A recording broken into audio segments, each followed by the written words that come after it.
बरेली में कथित ठगी मामले ने अब नया मोड़ ले लिया है। जिस मामले में पहले ताहिर नाम के व्यक्ति ने एसएसपी के पीआरओ के नाम पर 2 लाख रुपए की ठगी का आरोप लगाया था, अब उसी मामले में आरोपी पक्ष की ओर से पलटवार किया गया है। सुशील कुमार गौतम ने वरिष्ठ पुलिस अधीक्षक को प्रार्थना पत्र देकर आरोप लगाया है कि उनके खिलाफ झूठे और मनगढ़ंत आरोप लगाकर उन्हें बदनाम करने की साजिश रची जा रही है। सुशील कुमार गौतम का कहना है कि ताहिर ने एआई तकनीक का दुरुपयोग करते हुए उन्हीं से मिलती जुलती आवाज एक फर्जी ऑडियो तैयार की और उसे सोशल मीडिया पर वायरल कर दिया, जिससे उनकी सामाजिक और राजनीतिक छवि को नुकसान पहुंचाने की कोशिश की गई। उन्होंने यह भी दावा किया है कि ताहिर को पहले ही भीम आर्मी से निष्कासित किया जा चुका है और वह व्यक्तिगत देश के चलते यह कार्यवाही कर रहा है। प्रार्थना पत्र में यह भी आरोप लगाया गया है कि अब उनसे समझौते के नाम पर 5 लाख रुपए की रंगदारी मांगी जा रही है। सुशील कुमार गौतम ने पूरे मामले की निष्पक्ष जांच कराने और दोषियों के खिलाफ सख्त कार्यवाही की मांग की है। पुलिस ने मामले को गंभीरता से लेते हुए जांच पड़ताल शुरू कर दी है।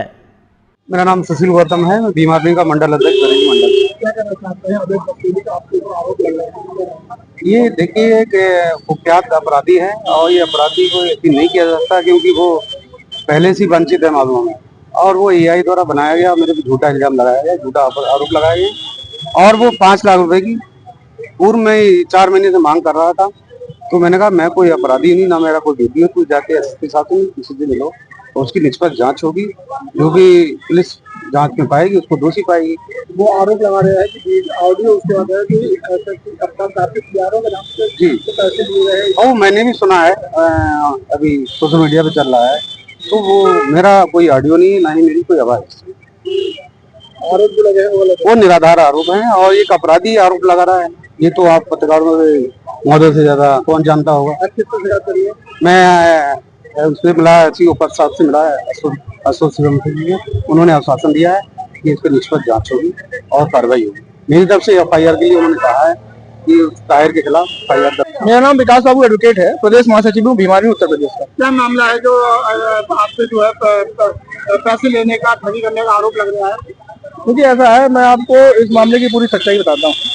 लगभग जुलाई 2025 में एक हमारा कार्यकर्ता था भीम आर्मी का बहेड़ी में, ताहिर बाबा नाम से, जो बड़ा मशहूर है वहाँ पर, उसके द्वारा वहाँ पर पुलिस के द्वारा उसको एक अनैतिक कार्यों में, अवैध कार्यों में लिप्त पाए जाने पर, जो वहाँ पर देह व्यापार का काम करता था, उसमें लिप्त पाए जाने पर पुलिस द्वारा वहाँ पर उसको जेल भेजा गया था, जिस चक्कर में उस समय भीम आर्मी के द्वारा उसको निष्कासित कर दिया गया। और उसके बाद अभी कुछ समय पहले, कुछ लगभग पिछले महीने में, वहाँ उसके द्वारा एक हमारा भीम आर्मी का कार्यकर्ता है राकेश, उससे किसी मुकदमे में, किसी मामले में 1 लाख रुपए उसके द्वारा वसूल लिए गए थे। इसको लेकर जब उसकी शिकायत हमारे पास आई तो हमने उसको दबाव डलवा के वो 1 लाख रुपए वापस करवाए। तब से वो भीम आर्मी के लोगों से चिढ़ा हुआ है, और क्योंकि हम लोगों ने उसको संगठन में बैन करके रखा हुआ है, संगठन में किस तरह से उसको सहायता लेने पे बैन करके रखा हुआ है, इस चक्कर में वो चिढ़ा हुआ है। और कुछ राजनीतिक लोग हैं जो उसका उपयोग कर रहे हैं। इस चक्कर में उसने एक झूठा आरोप लगाकर हम लोगों के खिलाफ, एक भीम आर्मी को बदनाम करने के लिए और भीम आर्मी पदाधिकारियों कार्यकर्ताओं को बदनाम करने के लिए उसने एक झूठा प्रार्थना पत्र कल एसएसपी साहब के यहाँ दिया था।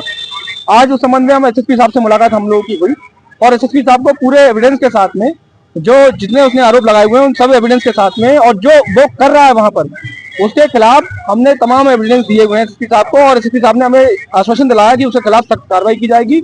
अपराधी किस्म का व्यक्ति है, कई सारे उसके ऊपर मुकदमे दर्ज हैं और लगातार वहां पर हमें संज्ञान में आया है और पुलिस के भी संज्ञान में है और इसीलिए जेल भी गया है। वो वहां पर महिलाओं की सप्लाई जैसे मुकदमों में वांछित है और लगातार ऐसे काम कार्य कर भी रहा है। हमारे साथ बहेड़ी की बहुत सारी टीम आई है जो उससे परेशान है, जो उसके कार्यों से परेशान है, तो ऐसे लोग भी हमारे साथ में आए हुए हैं। हमने आज उसके खिलाफ कार्रवाई की मांग की थी। एक ऑडियो वायरल हो रही है, उसके बारे में क्या कहेंगे?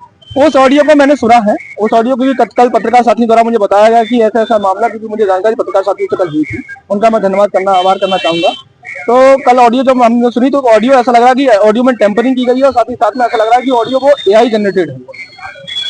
जी, एक और मामला था आपका, एक जिला उपाध्यक्ष सोहेल खान का, जिस पर चार्जशीट भी लग चुकी है धोखाधड़ी के आरोपों में, लेकिन वो अभी भी पद पर बना हुआ है, तो उस पर कोई कार्रवाई नहीं हुई और इस तरह के नए मामले सामने आ रहे हैं, बदायूं से वसूली के मामले सामने आ रहे हैं। क्या कहेंगे सोहेल खान पे, क्या कहेंगे?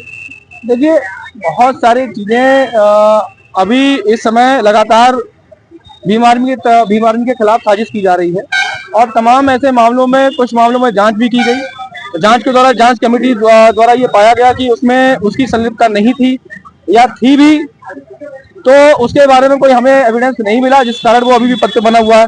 और अगर आप हमें कोई ऐसा एविडेंस दिलाएंगे जिसमें अगर वो पाया जाता है, अगर उसकी संलिप्तता होती है, तो हम उसके खिलाफ कार्रवाई भी करेंगे। 4 सीट अवेलेबल है, तो 4 सीट आप हमें उपलब्ध कराइए, उसके खिलाफ कार्रवाई की जाएगी। हमें जानकारी नहीं जा सकती है।